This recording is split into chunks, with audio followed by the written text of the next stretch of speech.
বিসমিল্লাহির রহমানির রহিম। আমরা আছি সিলেট হজরত শাহজালাল রহমতুল্লাহি আলাইহির মাজার শরীফে। আমরা সেখান থেকে আপনাদেরকে ছোট্ট একটা ভিডিও আপনাদেরকে উপস্থাপন করছি। আশা করছি আপনাদের সকলের সহযোগিতা।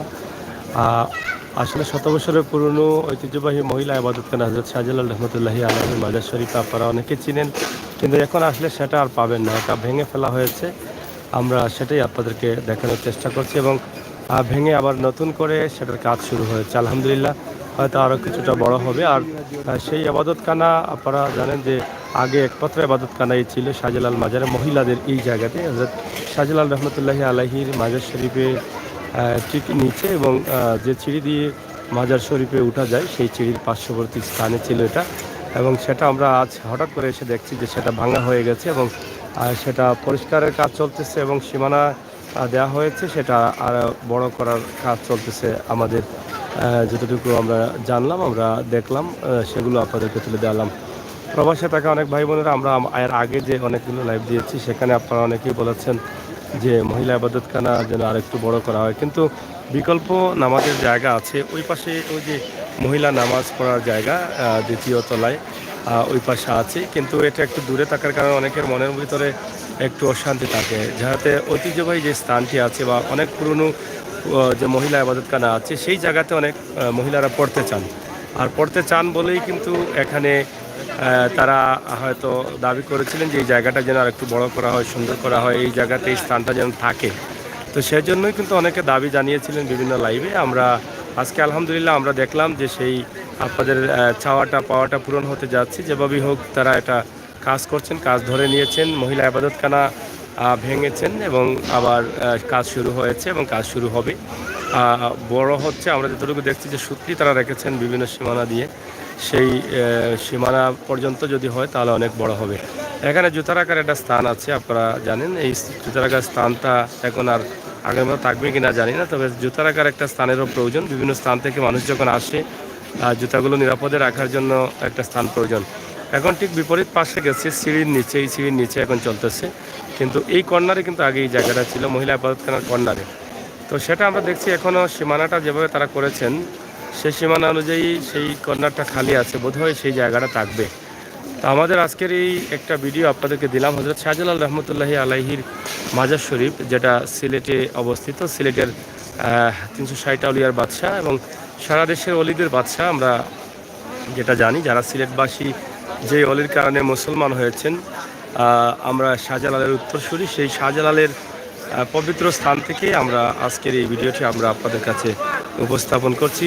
এখানে শুধু সিলেটের মুসল্লিগণ না, এখানে দেশের বিভিন্ন জেলা থেকে আসা মুসল্লিরা অংশগ্রহণ করেছেন। তবে আগামীকাল আরও বেশি হবে, কারণ সরকারি ছুটি বৃহস্পতি এবং শুক্র থাকার কারণে কিন্তু বা শুক্রবারে বৃহস্পতিবারে বিকেলে অনেকে রওনা দিয়ে শুক্র এবং শনি সরকারি ছুটি থাকে। আর সেই ছুটিতে কিন্তু শাহজালালে অনেকে আসেন, অনেকের মানত আছে, অনেকের চাওয়া আছে, পাওয়া আছে, শাহজালালে নামাজ পড়বেন এরকমটাই অনেকের আছে।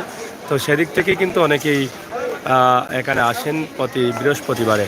আমরা আমাদের এই ছোট্ট লাইভটি হযরত শাহজালাল রহমতুল্লাহি আলাইহির মাজার শরীফের মহিলা ইবাদতখানা ভাঙা হয়েছে, এটাই কিন্তু আমরা আপনাদের কাছে উপস্থাপন করলাম এবং আমরা আপনাদেরকে জানিয়ে দিলাম যে মহিলা ইবাদতখানা ভেঙে আবার নতুন করে কাজ হচ্ছে, নতুন করে কাজ শুরু হয়েছে। আশা করি আগের চাইতে একটু বড় হবে মহিলা ইবাদতখানা।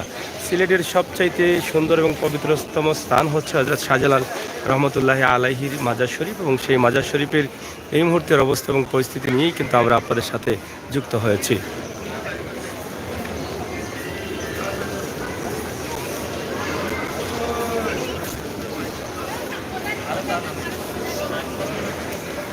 পাশাপাশি আরেকটি বিষয় আপনাদেরকে জানিয়ে দিই, হযরত শাহজালাল রহমতুল্লাহি আলাইহির মাজার প্রাঙ্গণ দেখার সাথে সাথে আজকের যে সিলেটে ঠান্ডার পরিস্থিতি খুবই খারাপ। কুয়াশা সারাদিনের মধ্যেই কিন্তু রোদের আলো দেখা যায়নি, কিন্তু প্রচুর কুয়াশা রয়েছে এবং কুয়াশার কারণে অনেক ঠান্ডা এবং প্রচুর ঠান্ডা। এই ঠান্ডাতে আবারও মানুষ হিমশিম খাচ্ছেন সিলেটের মানুষ। আজকের ঠান্ডা দেখে অনেকে ভয় পাচ্ছেন। গতকাল রাতে অনেক কুয়াশা ছিল এবং সেই কুয়াশাতে দিনেও কিন্তু প্রভাব পড়েছে। তো আমাদের আজকের লাইভটি আমরা এখানে শেষ করে নিচ্ছি। আপনারা দেশে এবং বিদেশে যারা ছিলেন আপনারা একটু শেয়ার করে সবাইকে দেখার সুযোগ করে দিবেন। হযরত শাহজালাল রহমতুল্লাহি আলাইহির মাজার শরীফ আমরা আপনাদেরকে অবস্থা, এটা কিতা বাঙ্গিয়া খাম করেন না আপনার নাকি নতুন করে বানানিও না? হ্যাঁ, যাই হোক দর্শক শ্রোতা, আমরা আপনাদেরকে শুধুমাত্র এই ভিডিওটি দেওয়ার জন্যই যে নতুন করে আবার মহিলা আবাদতখানা নির্মাণ হচ্ছে, বড় করে করা হচ্ছে, যদিও তেমন একটা বড় না, কিন্তু আগের চাইতে হয়তো 2 গুণ বা 1.5 গুণ বড় হবে না। হ্যাঁ, তো আমরা সেটা আপনাদেরকে তুলে দেওয়ার চেষ্টা করলাম, জানিয়ে দেওয়ার চেষ্টা করলাম। প্রবাসে থাকা ভাই বোনেরা অনেকে আনন্দিত হবেন যে আমাদের মহিলা ইবাদতখানা কিছুটা হলেও উন্নতি হচ্ছে। তো ইনশাআল্লাহ হযরত শাহজালাল রহমতুল্লাহি আলাইহির মাজার শরীফ প্রবাস থেকে, দেশ থেকে, যে যেখান থেকে দেখছেন, দেখে হয়তো খুশি এবং আনন্দিত হবেন আমি বিশ্বাস করি। প্রতিদিনও সারা দেশ থেকে, সারা জেলা থেকে, বিভিন্ন জেলা থেকে মুসল্লিদের আগমন ঘটে। নারী, পুরুষ, হিন্দু, মুসলমান, বৌদ্ধ, খ্রিস্টান সব ধরনের মানুষই দেখা যায় শাহজালাল মাজারে। তো সেই সুবাদে আমাদের আজকের এই ছোট্ট ভিডিওটি সিলেটের ম্যাগাজিন ইউটিউব চ্যানেলে আমরা দিয়েছি। আমরা সরাসরি আপনাদেরকে দেখানোর চেষ্টা করলাম এই সুন্দর পরিবেশ, বিকেলের পরন্ত বিকেলে এই মুহূর্তে আমাদের আজকের এই লাইভটি সরাসরি আপনাদের জন্য। ধন্যবাদ সবাইকে, ভালো থাকুন, নিরাপদে থাকুন, সুস্থ থাকুন। আল্লাহ হাফেজ, আবারও কথা হবে, দেখা হবে।